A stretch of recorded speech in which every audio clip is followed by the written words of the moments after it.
माया पंछी का समूह। अध्याय 14। पर्सी और सीरियस। अगली सुबह अपने कमरे में हैरी सबसे पहले जागा। एक पल के लिए तो वो पलंग के पर्दों के बीच से आती सूर्य की किरणों में धूल के कणों को देखता रहा और इस बात पर खुश होता रहा कि आज शनिवार है। सत्र का पहला सप्ताह बहुत लंबा था, जादू का इतिहास की बहुत लंबी क्लास की तरह। उन्नीदी खामोशी और सूर्य की किरण की हल्की रोशनी से उसे अंदाजा हुआ सूर्योदय उसी समय हुआ होगा। उसने पलंग के चारों तरफ लगे पर्दे खोले और उठकर कपड़े पहनने लगा। उसने धीरे से स्कूल बैग खोला, चर्मपत्र और कलम बाहर निकाले, कमरे से निकलकर हॉल की तरफ जाने लगा। अंगीठी की आग बुझ चुकी थी, लेकिन हैरी सीधे उसके पास रखी अपनी प्रिय कुर्सी की तरफ गया और आराम से बैठ गया। हॉल का सारा कचरा साफ हो चुका था। हरमाइनी ने घरेलू जिन्नों के लिए जो हैट बनाए थे वो जा चुके थे। हैरी ने अस्पष्टता से सोचा कि अब तक कितने सारे घरेलू जिन्न चाहे अनचाहे आज़ाद हो गए होंगे। फिर उसने स्याही की बोतल खोली, उसमें कलम डुबाकर चर्मपत्र की चिकनी पीली सतह से 1 इंच ऊपर हवा में रखकर दिमाग पर जोर डाला। वो खाली अंगीठी को एकटक देख रहा था। उसके दिमाग को शब्द नहीं सूझ रहे थे। अब उसे समझ में आया कि गर्मियों में रॉन और हरमाइनी के लिए उसे चिट्ठियां लिखना कितना मुश्किल हो रहा होगा। वो सीरियस को पिछले सप्ताह की हर बात कैसे बताए, वो उससे वो सारे सवाल कैसे पूछे जिन्हें पूछने के लिए वो उतावला था। वो कुछ समय तक स्थिर बैठा बैठा अंगीठी को ताकता रहा। फिर आखिरकार फैसला करते हुए उसने स्याही की बोतल में एक बार फिर कलम डुबाई, दृढ़ता से चर्मपत्र पर रख दी। प्रिय स्नफल्स, उम्मीद है तुम ठीक होगे। यहाँ पहला सप्ताह भयंकर गुजरा। मुझे सचमुच खुशी है सप्ताह खत्म हो गया। गुप्त कलाओं से रक्षा की हमारी नई टीचर आई हैं जिनका नाम प्रोफेसर अम्ब्रिज है। वो तुम्हारी मम्मी जितनी अच्छी हैं। पिछली गर्मियों को मैंने तुम्हें जिस चीज़ के लिए बताया था, कल वो शाम को एक बार फिर हुई जब मैं अम्ब्रिज के कमरे में उनकी दी हुई सज़ा काट रहा था। हमारे सबसे बड़े दोस्त को हम याद कर रहे हैं। हमें उम्मीद है वो जल्दी ही वापस आएगा। मेहरबानी करके जवाब जल्दी देना, तुम्हारा हैरी। हैरी ने चिट्ठी को कई बार पढ़ा, बाहरी व्यक्ति के नज़रिए से सोचने की कोशिश की। उसे लगा कि इस चिट्ठी को पढ़कर कोई नहीं समझ सकता कि कौन किससे क्या कहना चाहता है। हैरी हॉगवर्ट्स में ज़्यादा पूछताछ करके लोगों का ध्यान इस तरफ नहीं खींचना चाहता था कि अगर हैग्रिड हॉगवर्ट्स में नहीं है तो कहाँ है। चिट्ठी बहुत छोटी थी, लेकिन इसे लिखने में बहुत समय लग गया। चिट्ठी पूरी होने तक धूप रेंगती हुई आधे हॉल में आ चुकी थी। चर्मपत्र को उसने सावधानी से बंद किया, तस्वीर के छेद से बाहर निकला, उल्लू घर की तरफ चला गया। हैरी गलियारे में जा रहा था तो लगभग सिर कटानिक उसके ठीक सामने वाली दीवार से निकला और बोला, अगर मैं तुम्हारी जगह होता तो उस रास्ते से नहीं जाता। गलियारे में पैरासेल्सस की मूर्ति के पास से जो भी पहला विद्यार्थी गुजरेगा, पीव्स उसके साथ मजाक करने की योजना बना रहा है। हैरी ने पूछा, कहीं वो पैरासेल्सस की मूर्ति उस व्यक्ति के सिर पर तो नहीं गिराना चाहता? मज़ेदार बात यह है कि सचमुच ऐसा ही है।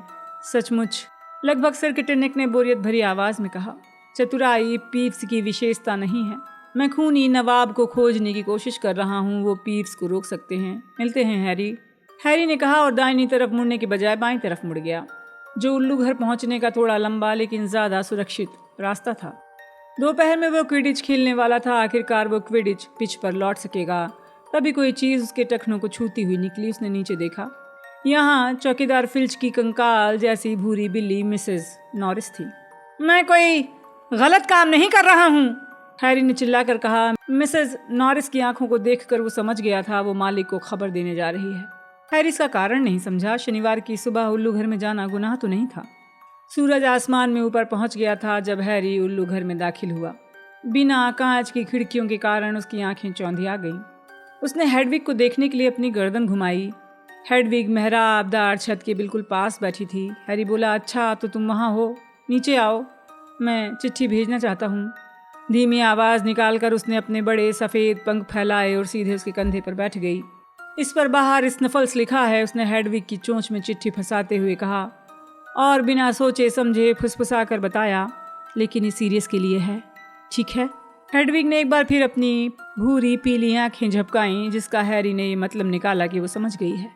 तुम्हारी यात्रा सुरक्षित रहे, हैरी ने उसे खिड़की तक ले जाते हुए कहा। एक पल के लिए उसके हाथ पर दबाव डालने के बाद हेडविग उजले और चौंधियाते आसमान में उड़ गई। हैरी उसे जब तक देखता रहा जब तक वो धूल के काले कण की तरह नहीं दिखने लगी और ओझल नहीं हो गई। फिर उसने निगाह हैग्रिड के कैबिन की तरफ घुमाई।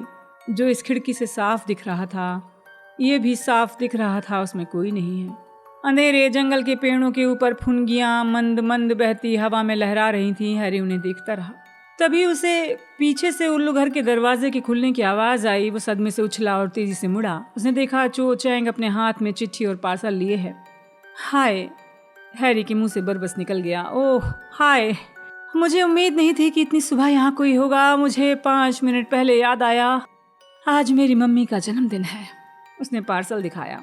अच्छा, हैरी ने कहा। उसके दिमाग ने काम करना बंद कर दिया था। सुहाना दिन है, उसने खिड़कियों की तरफ देखते हुए चो से कहा। उसके अंदरूनी अंग संकोच के मारे सिकुड़ गए। मौसम, वो मौसम के बारे में बातें कर रहा था। हाँ, चो ने किसी अच्छे उल्लू की तलाश में चारों तरफ नजरें दौड़ाई। क्विडिच के लिए अच्छा मौसम है। मैं पूरे सप्ताह बाहर नहीं निकली हूँ और तुम? मैं भी नहीं निकल पाया। चो ने स्कूल के करेल उल्लू को चुन लिया। उसने उसे पुचकारते हुए अपनी बाह तक बुलाया। उल्लू ने आकर पंजा आगे बढ़ा दिया ताकि चो उसमें पार्सल बांध सके। चो ने पूछा, सुनो, मैंने सुना है क्या गरुड़ द्वार को नया कीपर मिल गया है? हाँ, हैरी ने कहा। मेरा दोस्त रॉन वीजली, क्या तुम उसे जानती हो? टॉर्नेडो से नफरत करने वाला? चो ने थोड़े ठंडे लहजे में कहा। क्या वो अच्छा है? हाँ, लगता तो है। हालांकि मैंने उसका ट्रायल नहीं देखा है। मैं उस समय सजा काट रहा था। चो ने देखा पार्सल अभी उल्लू के पंजों में आधा ही बंधा था। वो अम्ब्रिज बुरी औरत है, चो ने धीमी आवाज में कहा। उसने तुम्हें सिर्फ इसलिए सजा दे दी क्योंकि तुमने सच्चाई बताई थी कि वो कैसे मरा था। ये बात पूरे स्कूल में फैल गई है, सबको पता चल गई है। तुम सचमुच बहादुर हो जो तुमने इस औरत का सामना किया। हैरी के अंदरूनी अंग बहुत तेजी से फूलने लगे। उसे महसूस हुआ कि वो हवा में उड़ रहा है। एक पल के लिए उसने सोचा कि वो चो के पार्सल को उल्लू के पंजे में बांधने के बहाने उसे अपने हाथ का घाव दिखा दे, लेकिन जिस पल ये रोमांचक विचार उसके दिमाग में आया, उल्लू घर का दरवाजा दोबारा खुल गया। चौकीदार फिल्च कमरे में घुरघुराता हुआ आया। उसके धंसे हुए गालों पर नस दिख रही थी। ऐसा लगा वो भाग कर आया है। मिसेस नॉरिस फिल्च के पीछे थी। ऊपर पंख फड़फड़ाने की बेचैन आवाज आई। एक बड़े भूरे उल्लू ने अपनी चोंच खतरनाक अंदाज में कुटकुटाई। आह, फिल्च ने हैरी की तरफ कदम बढ़ाते हुए कहा और उसके गाल गुस्से में कांपने लगे। मुझे खुफिया खबर मिली है, तुम गोबर बमों का एक बहुत बड़ा ऑर्डर भेजने वाले हो। हैरी अपने हाथ बांधकर चौकीदार को घूरने लगा। तुम्हें किसने बताया कि मैं गोबर बमों का ऑर्डर देने वाला हूँ? चो त्योरियां चढ़ाकर कभी हैरी तो कभी फिल्च को देख रही। मेरे अपने सूत्र हैं, तुम जो भी भेज रहे हो वो मुझे दे दो। हैरी इस बात पर खुश हुआ कि उसने चिट्ठी भेजने में टाल मटोल नहीं की थी। बोला, मैं ऐसा नहीं कर सकता, मैंने चिट्ठी भेज दी। भेज दी? हाँ, भेज दी, हैरी ने शांति से कहा। फिल्च ने गुस्से में अपना मुंह खोला। कुछ पल घूरता रहा। मैं ये कैसे मान लूं कि वो चिट्ठी तुम्हारी जेब में नहीं है? क्योंकि मैंने उसे चिट्ठी भेजते हुए देखा था, चो ने गुस्से में कहा। फिल्च उसकी तरफ मुड़ा। तुमने उसे देखा? हाँ, मैंने उसे देखा था, उसने खूंखार अंदाज में कहा। पल भर के लिए खामोशी छा गई। फिल्च ने चो को गुस्से से देखा। बदले में चो पलट कर घूरने लगी। फिल्च पलट कर दरवाजे के बाहर चला गया। अगर मुझे गोबर बम की गंध आई। वो सीढ़ियों से नीचे उतर गया। हैरी और चो ने एक दूसरे को देखा। धन्यवाद, हैरी ने कहा। कोई दिक्कत नहीं, चो ने कहा। आखिरकार पार्सल को करेल उल्लू के दूसरे पैर में बांध दिया। उसका चेहरा गुलाबी था। तुम गोबर बमों का ऑर्डर तो नहीं दे रहे थे ना? नहीं, हैरी ने कहा। तो फिर उसने ऐसा क्यों सोचा कि तुम ऑर्डर दे रहे थे? हैरी ने कंधे उचका दिए। वो उल्लू घर से एक साथ बाहर निकले। महल के पश्चिमी खंड की तरफ जाने वाले एक गलियारे के मोड़ पर मुड़कर चो ने कहा, मैं इस रास्ते से जा रही हूँ। अच्छा, तो मिलते हैं हैरी। हाँ, मिलते हैं। हैरी जानता था वो सेड्रिक को पसंद करती थी। हालांकि अगर सेड्रिक के पूछने से पहले उसने चो को डांस में चलने के लिए पूछा होता तो परिस्थितियां अलग हो सकती थीं। जब हैरी के पूछने पर चो ने इनकार किया था तो वो सचमुच दुखी दिख रही थी। हैरी हॉल में गरुड़ द्वार की टेबल पर पहुंचा तो उसने रॉन और हरमाइनी से जोश से कहा, गुड मॉर्निंग। रॉन ने हैरी से कहा, इतने खुश क्यों दिख रहे हो? क्विडिच जो खेलना है, हैरी ने खुशी से कहा। बेकन और अंडों की बड़ी तश्तरी अपनी तरफ खींच ली। ओह हाँ, रॉन ने कहा। सुनो, क्या तुम मेरे साथ थोड़ा जल्दी चल सकते हो? प्रशिक्षण से पहले मुझे थोड़ा प्रैक्टिस करवाने के लिए, ताकि मैं अपनी नज़रें जमा सकूं। ठीक है। देखो, मुझे नहीं लगता तुम दोनों को ऐसा करना चाहिए। आज की तारीख में तुम दोनों ही होमवर्क में बहुत पीछे हो।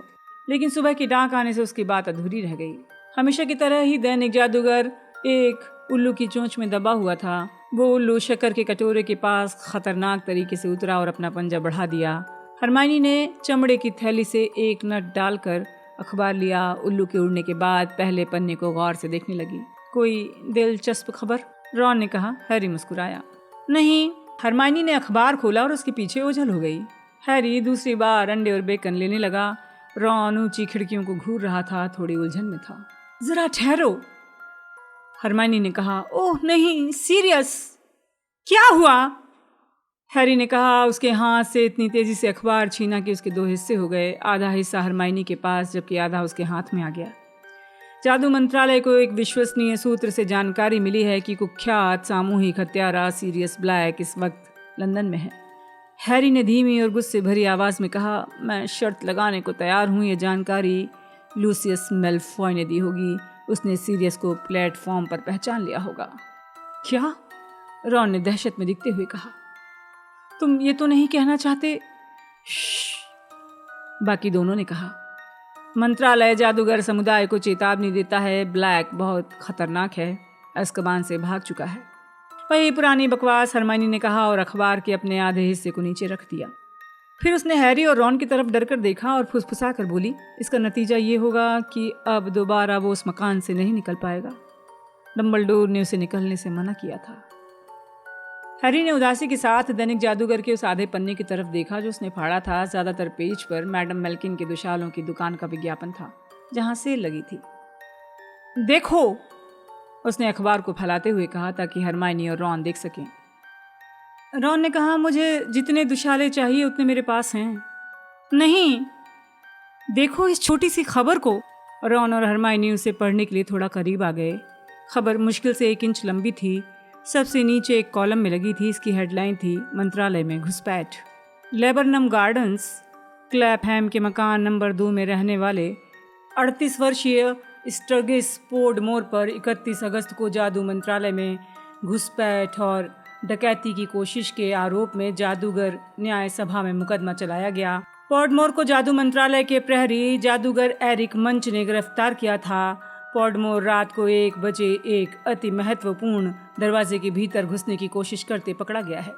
पोर्डमोर ने अपने बचाव में कुछ भी कहने से इनकार कर दिया है। दोनों आरोपों के लिए उसे सजा सुनाई गई है और उसे 6 महीने तक अज़्काबान में कैद रहना होगा। स्टर्गिस पोर्डमोर, ये वही आदमी है जिसे देखकर लगता है कि उसके सिर पर घास की छत हो, है ना? वो तो समूह। रॉन, हरमाइनी ने चारों तरफ आतंकित निगाह डालते हुए कहा।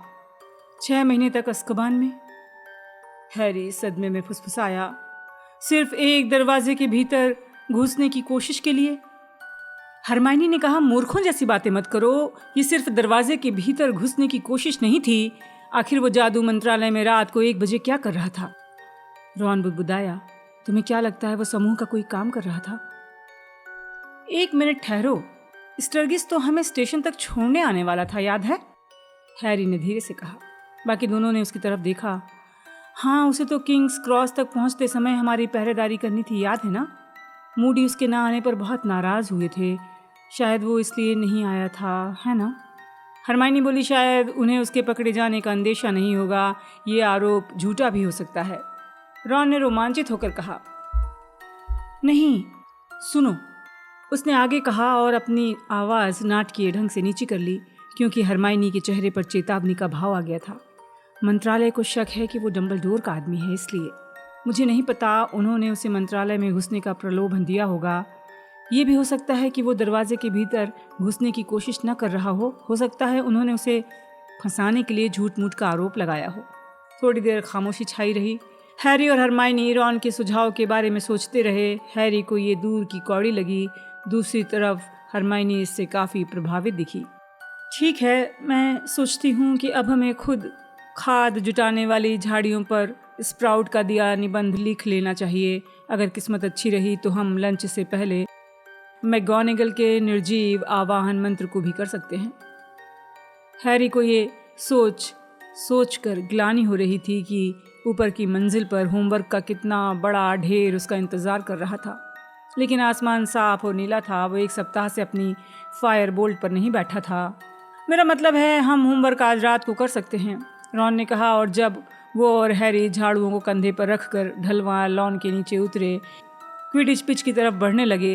हालांकि हरमाइनी की गंभीर चेतावनी उनके कानों में गूंज रही थी। क्विडिच पिच की ओर जाते समय हैरी ने अपनी दाहिनी तरफ देखा। अंधेरे जंगल में पेड़ लहरा रहे थे, उनके बीच कोई चीज नहीं उड़ी। आसमान खाली था, लेकिन कुछ दूर पर उल्लू घर की मीनार के चारों तरफ उल्लू मंडरा रहे थे।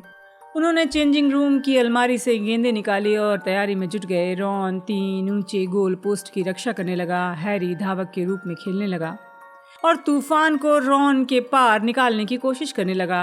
हैरी ने सोचा कि रॉन वास्तव में बढ़िया कीपर था। उसने हैरी की 3/4 कोशिशों को गोल तक पहुंचने से रोक लिया और समय के साथ उसका खेल सुधरता गया। वो 2 घंटे के बाद लंच के लिए महल वापस लौटे। असली प्रशिक्षण सत्र के लिए क्विडिच पिच पर जब वो वापस लौटे और चेंजिंग रूम में दाखिल हुए तो एंजेलिना को छोड़कर बाकी टीम के सभी साथी वहां पहले से थे। सब ठीक है रॉन? जॉर्ज ने उसकी तरफ आंख मारते हुए कहा।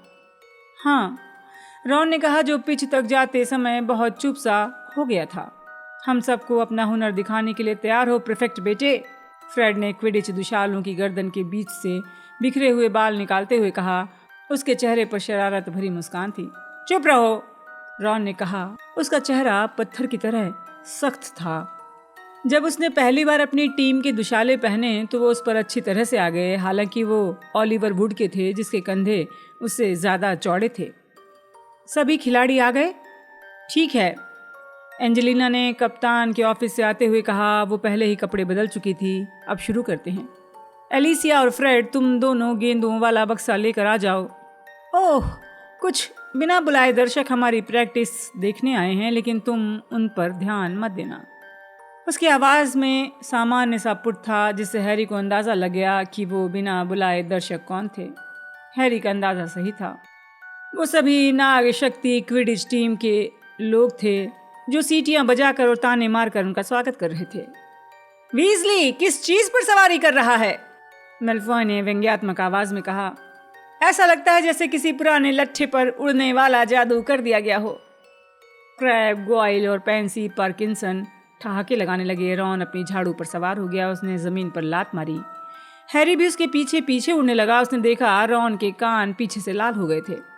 उन पर ध्यान मत दो, उसने अपनी रफ्तार बढ़ाकर रॉन के पास पहुंचते हुए कहा। देखते हैं उनके साथ होने वाले मैच के बाद कौन हंसता है। मैं ऐसा ही नजरिया चाहती हूँ हैरी, एंजेलिना ने प्रशंसा करते हुए कहा। वो अपनी बाह में तूफान दबाकर उनके चारों तरफ मंडरा रही थी। ठीक है, अब हम लोग वार्म अप करने के लिए कुछ पास देते हैं। हैरी बाकी टीम के पीछे रहकर पिच के दूर वाले सिरे पर पहुंच गया। रॉन विपरीत गोल की तरफ चल दिया। एंजेलिना ने एक हाथ में तूफान उठाया और कसकर फ्रेड की तरफ फेंका। फ्रेड ने तूफान जॉर्ज की तरफ बढ़ा दिया, जिसने हैरी को पास दिया, जिसने रॉन को पास दिया, जिसने गेंद गिरा दी। नाग शक्ति का समूह मेलफॉय के नेतृत्व में चीखने और खिलखिलाने लगा।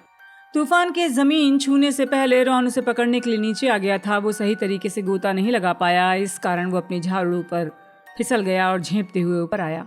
हैरी ने देखा फ्रेड और जॉर्ज एक दूसरे की तरफ देख रहे थे, लेकिन न जाने क्यों हमेशा की तरह इस बार वो कुछ नहीं बोले, जिसके लिए वो उनका कृतज्ञ था। पास दो रॉन, एंजेलिना ने ऐसे कहा जैसे कुछ न हुआ हो। रॉन ने तूफान को एलिसिया की तरफ फेंक दिया, जिसने हैरी को पास दिया, जिसने जॉर्ज को पास दिया। सुनो पॉटर, तुम्हारा निशान कैसा है? मेलफॉय ने चिल्लाकर पूछा। तूफान को पास करने के क्रम में रॉन से दोबारा तूफान छूट गया। ध्यान से रॉन, एंजेलिना ने चिढ़कर कहा जब उसने तूफान के पीछे जमीन की तरफ दोबारा गोता लगाया। ध्यान से खेलो। जब रॉन दोबारा उड़ने की ऊंचाई पर आया तो ये कहना मुश्किल था कि रॉन का चेहरा ज्यादा लाल था या तूफान। मेलफॉय और नाग शक्ति की टीम के बाकी सदस्य हंसी के ठहाके लगा रहे थे। तीसरी कोशिश में रॉन ने तूफान को पकड़ लिया। शायद राहत के एहसास के कारण उसने इतने जोश से पास किया कि केटी के खुले हुए हाथों के बीच से निकला उसके चेहरे पे पड़ा। माफ करना, रॉन कराहा और आगे देखने के लिए आया कि उसकी वजह से कितना नुकसान हुआ है। अपनी जगह पर जाओ, वो ठीक है, एंजेलिना गर्जी, लेकिन इतनी जोर से गेंद क्यों फेंकी? याद रखो तुम अपनी टीम के साथी को पास दे रहे हो, उसे झाड़ू से गिराने की कोशिश नहीं कर रहे हो। हमारे पास इस काम के लिए पहलवान है। केटी की नाक से खून बहने लगा। नाग शक्ति के लोग अपने पैर पटक पटक कर ताने मार रहे थे। फ्रेड, जॉर्ज केटी के पास पहुंच गए। ये ले लो, फ्रेड ने अपनी जेब से एक छोटी और बैंगनी चीज निकाल कर देते हुए कहा। इससे ज़रा सी देर में सब कुछ ठीक हो जाएगा। ठीक है, एंजेलिना ने कहा। फ्रेड, जॉर्ज जाओ और अपने मुदगर और पहलवान संभालो। रॉन, अपने गोल पोस्ट पर पहुंचो। हैरी, मेरे इशारा करने पर तुम सुनहरी गेंद छोड़ देना। जाहिर है हम रॉन के गोल पर निशाना साधेंगे। हैरी सुनहरी गेंद लाने के लिए जुड़वा भाइयों के पीछे उड़ने लगा। रॉन तो सब कुछ गुड़ गोबर कर रहा है ना? जॉर्ज बुदबुदाया। जब वो तीनों जमीन पर उस बक्से के पास उतरे जिसमें गेंदें रखी थी, उन्होंने पहलवान और सुनहरी गेंद निकालने के लिए बक्सा खोला। हैरी ने कहा, वो बस घबरा रहा है। मैं जब सुबह प्रैक्टिस कर रहा था तो वो बहुत अच्छा खेल रहा था। फ्रेड ने उदासी से कहा, काश वही उसका सर्वश्रेष्ठ प्रदर्शन न हो। वो हवा में उड़ने लगे। एंजेलिना की सीटी बजते ही हैरी ने सुनहरी गेंद छोड़ दी और फ्रेड और जॉर्ज ने पहलवान को उड़ने दिया। इसके बाद हैरी ने इस तरफ बहुत कम ध्यान दिया कि बाकी साथी क्या कर रहे हैं। रुको रुको रुको! अचानक हैरी को एंजेलिना की चीख सुनाई पड़ी। रॉन, तुम अपना बीच वाला गोल पोस्ट ठीक से नहीं ढक रहे हो। हैरी ने मुड़कर रॉन को देखा। वो बाएं रिंग के सामने मंडरा रहा था और उसने बाकी के दोनों रिंग खुले छोड़ दिए थे। धावकों को देखते समय तुम जगह बदल लेते हो, एंजेलिना ने कहा। या तो तुम बीच में खड़े रहो जब तक कि तुम्हें गोल बचाने के लिए ना हिलना पड़े, या फिर रिंग्स के चारों तरफ चक्कर लगाओ। तुम चाहे जो करो, लेकिन बिना किसी कारण यूं एक तरफ मत मंडराओ। तुम्हारी इसी हरकत की वजह से पिछले 3 गोल हुए हैं। माफ करना, रॉन ने एक बार फिर कहा। और केटी, क्या तुम अपनी नाक से खून निकलना बंद नहीं कर सकती? ये पहले से ज्यादा बहने लगा है, केटी ने भर्राई आवाज में कहा। अपनी बांह से नाक दबाकर खून बंद करने की कोशिश की।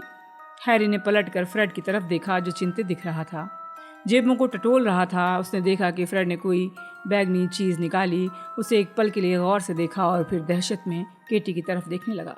एंजेलिना ने कहा, अच्छा तो दोबारा कोशिश करते हैं। इस बार वो मुश्किल से 3 मिनट खेले होंगे कि तभी एंजेलिना की सीटी सुनाई दी। हैरी ने उसी समय सुनहरी गेंद को विपरीत गोल पोस्ट के पास चक्कर लगाते देखा था। सीटी की आवाज सुनकर वो झल्ला गया। अब क्या हुआ? उसने बेचैनी से एलिसिया से पूछा, जो सबसे करीब थी। कैटी, एलिसिया ने कहा। हैरी ने मुड़कर देखा। एंजेलिना, फ्रेड और जॉर्ज पूरी तेजी से केटी की तरफ उड़ रहे थे। हैरी और एलिसिया भी उसकी तरफ उड़ने लगे। स्पष्ट था एंजेलिना ने सही समय पर खेल रोक दिया था। केटी का चेहरा चौक की तरह सफेद और खून से लथपथ था। एंजेलिना ने कहा, उसे अस्पताल ले जाना चाहिए। हम उसे ले जाते हैं, फ्रेड ने कहा। एक धावक और 2 रक्षकों के बिना प्रैक्टिस करने का कोई मतलब नहीं था, एंजेलिना ने उदासी में कहा, जब फ्रेड और जॉर्ज केटी को सहारा देते हुए महल की तरफ उड़ने लगे। चलो हम चलकर कपड़े बदल लेते हैं। जब आधे घंटे बाद हैरी और रॉन गरुड़ द्वार के हॉल की तस्वीर के छेद से अंदर घुसे तो हरमाइनी ने थोड़े ठंडेपन से पूछा, प्रैक्टिस कैसी रही? बहुत बुरी थी, रॉन ने खोखली आवाज में कहा। हरमाइनी के पास वाली कुर्सी में धंस गया। हरमाइनी ने रॉन की तरफ देखा तो उसका ठंडापन पिघलने लगा। कोई बात नहीं, ये तुम्हारा पहला मौका था, उसने तसल्ली देते हुए कहा। इसमें समय लगता है, रॉन ने कटुता से पूछा। कौन कह रहा है कि मैं बुरा खेला? नहीं, जाहिर है मैंने ऐसा नहीं सोचा। देखो, तुमने कहा कि प्रैक्टिस बहुत बुरी थी, इसलिए मैंने सोचा मैं होमवर्क करने जा रहा हूँ, रॉन ने गुस्से से कहा। इसके बाद वो पैर पटकते हुए लड़कों के कमरे की तरफ जाने वाली सीढ़ियों की ओर चल दिया। ओझल हो गया। हरमाइनी हैरी की तरफ मुड़ी। क्या वो बुरा खेला? हैरी ने वफादारी से कहा। नहीं तो। देखो, मुझे लगता है कि वो ज़्यादा अच्छा खेल सकता था, हैरी बुदबुदाया। लेकिन जैसा तुमने कहा, उसका पहला मौका था। हैरी और रॉन ज़्यादा होमवर्क नहीं कर सके। गरुड़ द्वार वाले हारेंगे गाने को वो अपने दिमाग से नहीं निकाल पा रहे थे। उन्होंने रविवार का पूरा दिन गरुड़ द्वार हॉल में ही बिताया और अपनी पुस्तकों में डूबे रहे। हैरी ने रॉन से बुदबुदा कर कहा, जब उन्होंने आखिरकार प्रोफेसर मैगोनिकल के दिए निर्जीव आवाहन मंत्र के लंबे निबंध को एक तरफ रखा और दुखी मन से प्रोफेसर सिनिस्ट्रा के उतने ही लंबे मुश्किल निबंध की तरफ मुड़े जो बृहस्पति के कई चंद्रमाओं के बारे में था। सुनो, हरमाइनी से पूछें क्या वो हमें अपने निबंध की एक झलक दिखा सकती है? रॉन ने अपनी थोड़ी लाल आंखें मलते हुए कहा। हैरी ने हरमाइनी की तरफ देखा। वो क्रुकशैंक्स को गोद में लेकर बैठी थी और जिनी से खुशी खुशी बातें कर रही थी। नहीं, उसने भारी आवाज में कहा। तुम जानते हो वो हमें ऐसा नहीं करने देगी। और इस तरह वो पढ़ाई करते रहे जबकि खिड़कियों के बाहर का आसमान लगातार काला होता जा रहा था। 11:30 बजे हरमाइनी जम्हाई लेते हुए उनके पास आई। हो गया? नहीं, रॉन ने तीखी आवाज में कहा। बृहस्पति का सबसे बड़ा चंद्रमा कैलिस्टो नहीं, गैनीमीड है। उसने रॉन के कंधे के ऊपर से झांकते हुए उसके खगोल शास्त्र के निबंध की तरफ इशारा करते हुए कहा, और ज्वालामुखी आयो में है। शुक्रिया। रॉन गुर्राया। उसने उन वाक्यों को काट दिया। माफ़ करना, मैं तो सिर्फ देखो, अगर तुम सिर्फ गलतियां ढूंढने और मीन मेख निकालने के लिए आई हो। रॉन, देखो हरमाइनी, मेरे पास भाषण सुनने का समय नहीं है, ठीक है? मैं होमवर्क के दलदल में गर्दन तक धंसा हूँ। हरमाइनी सबसे पास वाली खिड़की की तरफ इशारा कर रही थी। हैरी और रॉन ने उसकी तरफ देखा। एक सुंदर उल्लू खिड़की की मुंडेर पर खड़ा था और रॉन को निहार रहा था। हरमाइनी ने हैरानी से पूछा, कहीं ये हरमीस तो नहीं? वही तो है। रॉन ने धीरे से अपनी कलम नीचे फेंकी, उठकर खड़ा हो गया। पर्सी मुझे चिट्ठी क्यों लिखेगा? उसने खिड़की खोल दी। हरमीज अंदर आकर रॉन के निबंध पर बैठ गया। जैसे ही रॉन ने चिट्ठी निकाली, उल्लू तत्काल उड़ गया। अरे, ये तो पर्सी की ही लिखाई है। चर्मपत्र के बाहर लिखे शब्दों को उसने घूरा। रोनाल्ड वीजली, गरुण द्वार हाउस, हॉगवर्ट्स। उसने बाकी दोनों की तरफ देखा। तुम लोग क्या सोचते हो? इसे खोलो तो सही, हरमाइनी ने उत्सुकता से कहा। हैरी ने भी सिर हिलाया। रॉन चर्मपत्र खोलकर पढ़ने लगा। प्रिय रॉन, मैंने अभी अभी सुना है तुम हॉगवर्ट्स के प्रीफेक्ट बन गए हो। ये खबर सुनकर बहुत सुखद आश्चर्य हुआ। सबसे पहले तुम्हें बधाई देना चाहता हूँ। मुझे हमेशा ये डर रहता था कि कहीं तुम मेरे बजाय फ्रेड और जॉर्ज के पद चिन्हों पर न चलो।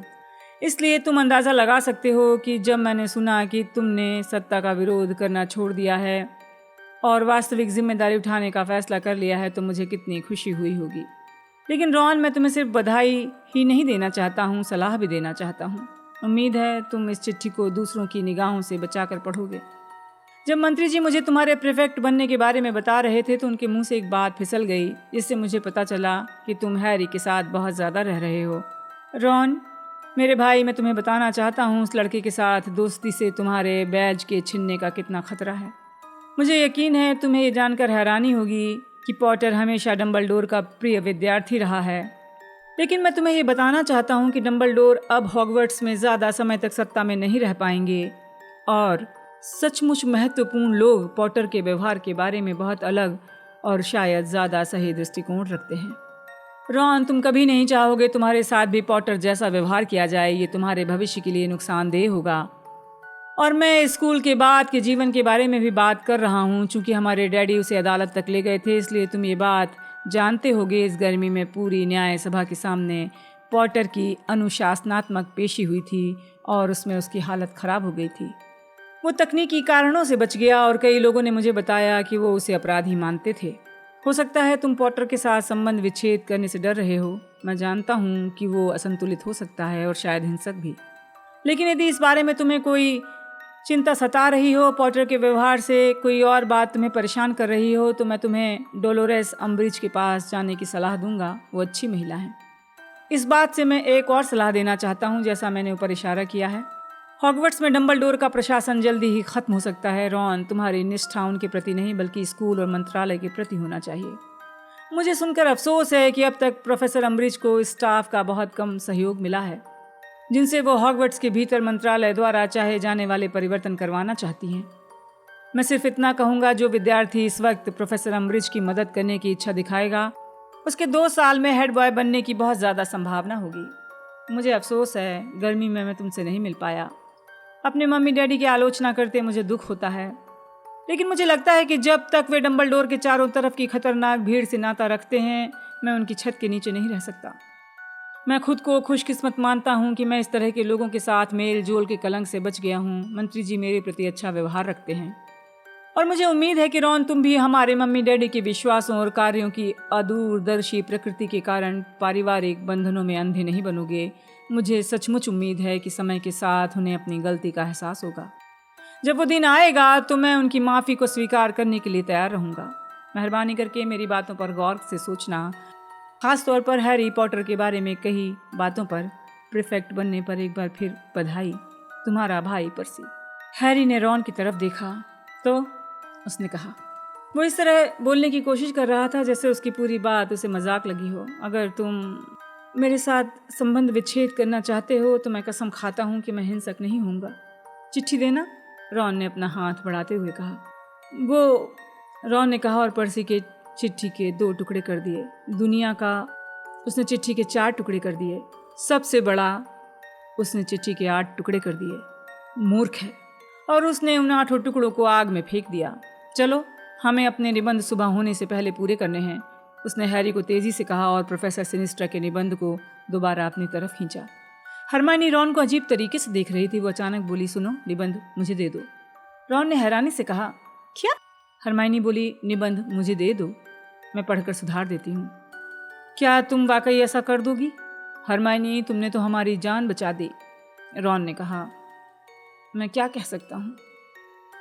तुम कह सकते हो, हम ये वादा करते हैं कि हम अब कभी अपने होमवर्क को दोबारा इतनी देर तक अधूरा नहीं छोड़ेंगे, उसने कहा और उनके निबंधों को लेने के लिए अपने हाथ आगे बढ़ा दिए, लेकिन वो खुश दिख रही थी। बहुत बहुत धन्यवाद हरमाइनी, हैरी ने धीरे से कहा। अपना निबंध देकर आंखें मलता हुआ कुर्सी में धंस गया। आधी रात से ज़्यादा समय हो चुका था। उन तीनों और क्रुकशैंक्स को छोड़कर हॉल में कोई नहीं था। सिर्फ हरमाइनी की कलम की आवाज़ आ रही थी, जो निबंधों में यहाँ वहाँ कांट छांट कर रही थी। टेबल पर फैले संदर्भ ग्रंथों के पन्नों की आवाज़ आ रही थी, जिसमें वो तथ्यों की जांच कर रही थी। हैरी बुरी तरह थका हुआ था। उसके पेट में एक अजीब खोखला एहसास था, जिसका थकान से लेना देना नहीं था, उस चिट्ठी से था जो अब आग के बीच में काली पड़ चुकी थी। वो जानता था हॉगवर्ट्स के भीतर रहने वाले आधे लोग उसे अजीब, यहाँ तक कि पागल समझते हैं। वो जानता था दैनिक जादूगर महीनों से उसके बारे में अप्रत्यक्ष ताने मार रहा है, लेकिन पर्सी की चिट्ठी में ऐसा कुछ था कि वो विचलित हो गया। अपने गॉडफादर के प्रति सहानुभूति के सैलाब के साथ हैरी ने सोचा कि सीरियस शायद इकलौता व्यक्ति होगा जो समझ सकता है उसे इस पल कैसा महसूस हो रहा होगा, क्योंकि सीरियस का हाल भी उसके जैसा ही था। जादूगर समुदाय का लगभग हर व्यक्ति सीरियस को खतरनाक, खूनी और वोल्डेमार्ट का बड़ा समर्थक मानता था, और सीरियस इस एहसास के साथ 14 साल से जी रहा था। हैरी ने पलकें झपकाई। उसे अभी अभी आग में ऐसा कुछ दिखा था जो वहाँ नहीं हो सकता था। यह उसका वहम होगा, क्योंकि वो सीरियस के बारे में सोच रहा था। अच्छा, अब इसे लिख लो, हरमाइनी ने रॉन को उसका निबंध देते हुए कहा और खुद का लिखा चर्म पत्र दिया। फिर निष्कर्ष लिख देना जो मैंने तुम्हारे लिए लिखा है। हरमाइनी, तुम सचमुच दुनिया की सबसे अच्छी लड़की हो, रॉन ने धीरे से कहा। अगर मैंने दोबारा कभी तुम्हारे साथ बदतमीजी की तो मैं समझ जाऊंगी कि तुम सामान्य हो गए हो। हरमाइनी ने कहा, हैरी, तुम्हारा निबंध अच्छा है, सिर्फ उसके आखिर में एक गलती थी। मुझे लगता है तुमने प्रोफेसर सिनिस्ट्रा की बात सुन ली होगी। यूरोप बर्फ से ढका है, चूहों से नहीं। हैरी अपनी कुर्सी से घुटनों के बल फिसल गया और झुलसे और फटे कालीन पर बैठकर लपटों को घूर रहा था। हैरी, तुम नीचे क्यों बैठ गए? रॉन ने अनिश्चितता के साथ कहा। मुझे अभी अभी आग में सीरियस का सिर दिखा है। ये बात उसने बहुत धीरे से कही। उसने पिछले साल ही तो इस आग में सीरियस को देखा था, उससे बात की थी। सीरियस का सिर? हरमाइनी ने दोहराया। तुम्हारा क्या मतलब है? उसी तरह जब वो तुमसे त्रिकोणीय टूर्नामेंट के दौरान बात करना चाह रहा था, लेकिन अब वो ऐसा नहीं करेगा। ये बहुत सीरियस। उसकी आह निकल गई। वो आग की तरफ घूरने लगी। रॉन के हाथ से कलम छूट गई। नाचती हुई लपटों के बीच सीरियस का सिर बैठा हुआ था। लंबे काले बाल उसके मुस्कुराते चेहरे के चारों तरफ झूल रहे थे। मैं सोच रहा था सभी लोगों के जाने से पहले कहीं तुम सोने न चले जाओ। मैं हर घंटे यहाँ आकर देख रहा था। हैरी ने रुक रुक कर हंसते हुए कहा। तुम आग में हर घंटे आकर झांक रहे थे? सिर्फ कुछ पल के लिए जांच रहा था रास्ता साफ है या नहीं, हरमाइनी ने तनाव से कहा। लेकिन अगर तुम्हें कोई देख लेता तो? मुझे लगता है कि एक लड़की ने जिसे देखकर लग रहा था कि वो फर्स्ट ईयर की होगी, मेरी एक झलक देखी है, लेकिन चिंता मत करो, सीरियस ने जल्दी से कहा जब हरमाइनी ने मुंह पर हाथ रख लिया। जिस पल उसने दोबारा मेरी तरफ देखा मैं गायब हो गया था। मैं शर्त लगाता हूँ उसने यही सोचा होगा। लकड़ी का लट्ठा अजीब आकार का था।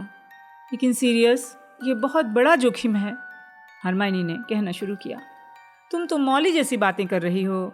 इसी तरीके से तुम्हें हैरी की चिट्ठी का जवाब दे सकता था। वैसे मैं किसी गुप्त कोड का प्रयोग भी कर सकता था, लेकिन कोड तोड़े जा सकते हैं। हैरी की चिट्ठी का जिक्र सुनकर हरमाइनी और रॉन उसे मुड़कर घूरने लगे। हरमाइनी ने आरोप लगाते हुए कहा, तुमने हमें नहीं बताया तुमने सीरियस को चिट्ठी लिखी है। ओह, मैं भूल गया था। जो बिल्कुल सच कहा था उसने।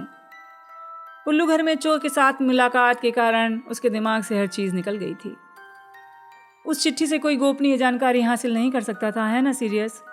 नहीं, तुम्हारी चिट्ठी बहुत अच्छी थी। सीरियस ने मुस्कुराते हुए कहा। वैसे हमें जल्दी बात करनी होगी, हो सकता है कोई आ टपके। तुम्हारे निशान को क्या हुआ? रॉन ने पूछना शुरू किया, लेकिन हरमाइनी ने टोक दिया। हाँ, तुम्हें बाद में बता देंगे, आगे कहो सीरियस। मैं जानता हूँ जब ये दुखता है तो मज़ा नहीं आता होगा, लेकिन हमें नहीं लगता कि इस बारे में चिंता करने की बात है। ये पिछले साल भी तो हर समय दुखता था, है ना? हाँ, और डंबलडोर ने कहा था जब भी वोल्डेमार्ट के मन में कोई सशक्त भाव आता है तो ऐसा होता है, हैरी ने कहा, और हमेशा की तरह रॉन और हरमाइनी की भ्रुकुटियों को नज़रअंदाज कर दिया। इसलिए हो सकता है कि जिस रात मुझे सज़ा मिली थी शायद उसी रात को वो नाराज़ हुआ हो। सीरियस ने कहा, देखो वो लौट आया है, इसलिए ऐसा ज़्यादा बार होगा। हैरी ने पूछा, तुम्हारे हिसाब से इसका संबंध अम्बरिज के छूने से तो नहीं है? नहीं, मुझे नहीं लगता। मैंने उसके बारे में सुना है और मुझे यकीन है कि वो प्राण भक्षी नहीं है। वो इतनी बुरी है कि प्राण भक्षी हो भी सकती है, हैरी ने स्याह अंदाज में कहा। रॉन और हरमाइनी ने सहमति में तेजी से सिर हिलाया। हाँ, लेकिन दुनिया में सिर्फ अच्छे लोग और प्राण भक्षी ही नहीं रहते हैं। मैं जानता हूँ वो बुरी है, तुम्हें उसके बारे में रीमस से बातें सुननी चाहिए। क्या ल्यूपिन उन्हें जानते हैं? हैरी ने जल्दी से पूछा और अम्बरिज की उन टिप्पणियों को याद किया जो उन्होंने अपनी पहली क्लास में खतरनाक संकर जादूगरों और अर्ध मानवों के बारे में की थी। नहीं, लेकिन उसने 2 साल पहले नर भेड़िया विरोधी कानून का मसौदा तैयार किया था, जिसकी वजह से ल्यूपिन को नौकरी मिलना संभव हो गया था।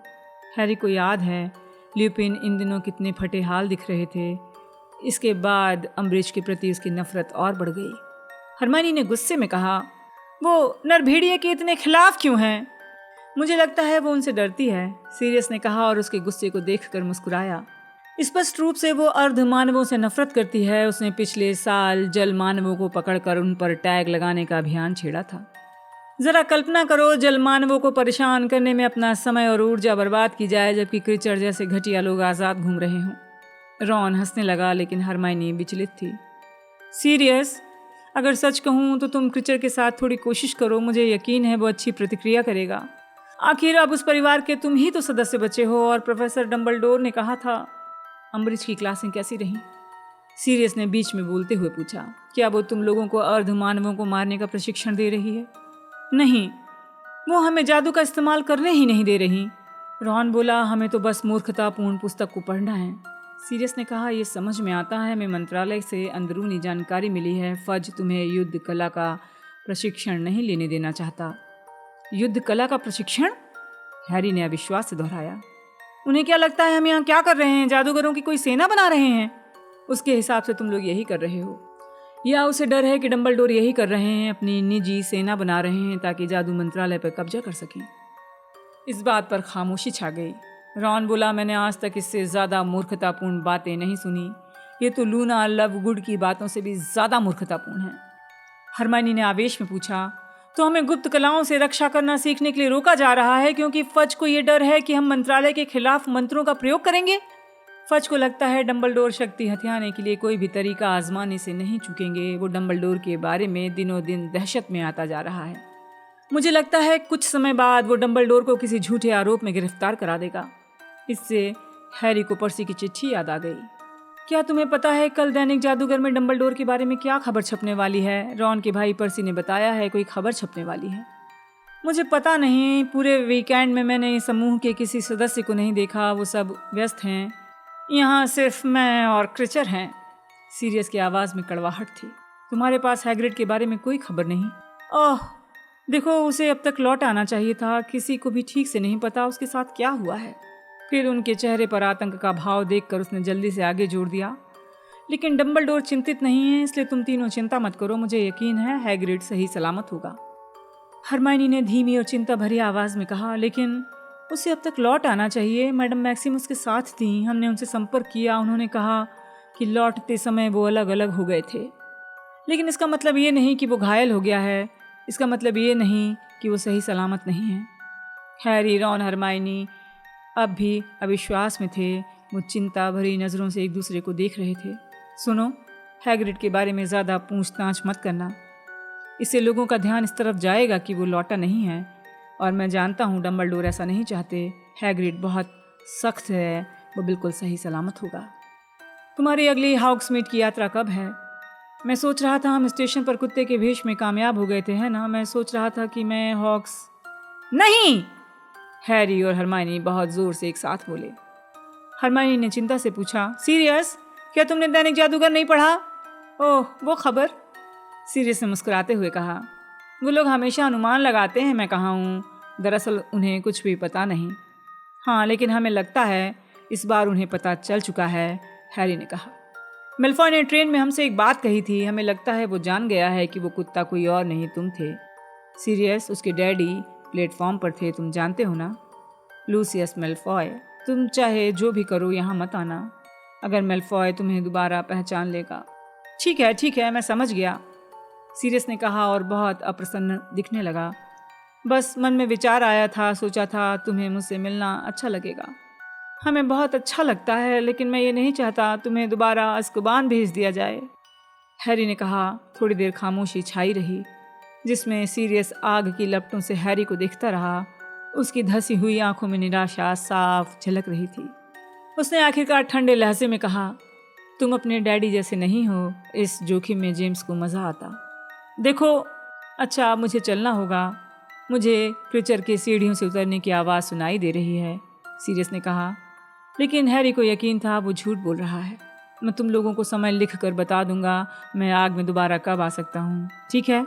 बशर्ते तुम लोग ये जोखिम उठाने के लिए तैयार रहो। एक हल्की सी खट की आवाज़ हुई। जिस जगह पर सीरियस का सिर था वहाँ एक बार फिर लपटें फड़फड़ाने लगीं।